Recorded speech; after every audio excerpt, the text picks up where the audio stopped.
கோதுமை மாவில் சிம்பிளாக ஒரு அல்வா செய்யலாம். பச்சரிசி மாவில் செய்வோம், அதே மாதிரி தான் இந்த அல்வாவும் செய்யலாம். இது சாப்பிட ரொம்ப நல்லாயிருக்கும். இது எப்படி செய்யுதுன்னு பார்க்கலாமா? சிம்பிளான பொருளை வச்சு செஞ்சிடலாம். ரொம்ப நல்லாயிருக்கும் ஆனால் சாப்பிட்றதுக்கு. இது முதல்ல கோதுமை மாவு அவிச்சிக்கணும். முதல்ல தண்ணி குக்கரில் வச்சுட்டு அது மேலே இட்லி தட்டி வச்சுட்டு துணி போட்டு இப்போ கோதுமை மாவு அவிச்சி எடுத்துக்கலாம். நமக்கு எவ்வளோ தேவையோ அந்த கோதுமை மாவு போட்டு அவிச்சி எடுத்துக்கலாம். இந்த மாதிரி மூடிடுங்க. மூடிட்டு இப்போ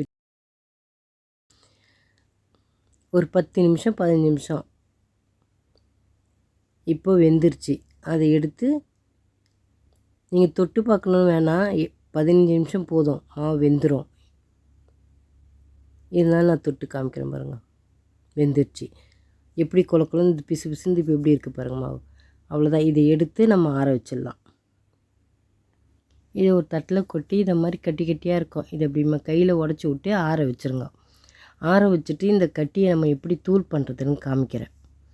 இது நல்லா சூடாக இருக்குது.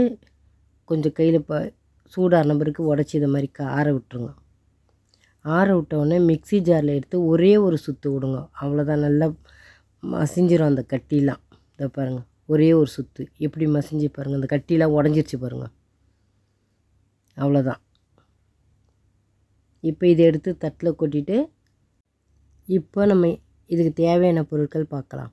கோதுமை மாவு, அவிச்ச கோதுமை மாவு, நெய், சர்க்கரை, ஏலக்காய்.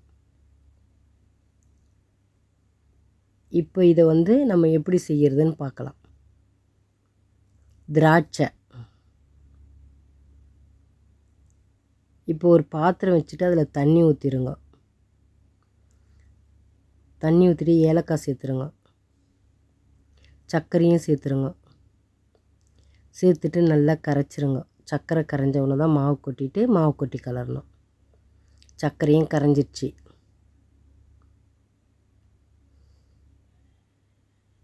தண்ணி சூடு ஏற வேணாம். சூடு ஏறதுக்கு முன்னையே நம்ம மாவு கொட்டிடலாம்.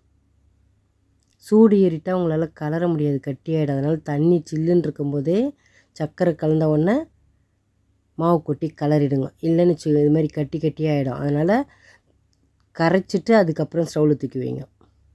இதை பாருங்கள், கரைச்சாச்சு. இப்போ ஸ்டவ்வில் தூக்கி வச்சு கலருங்க.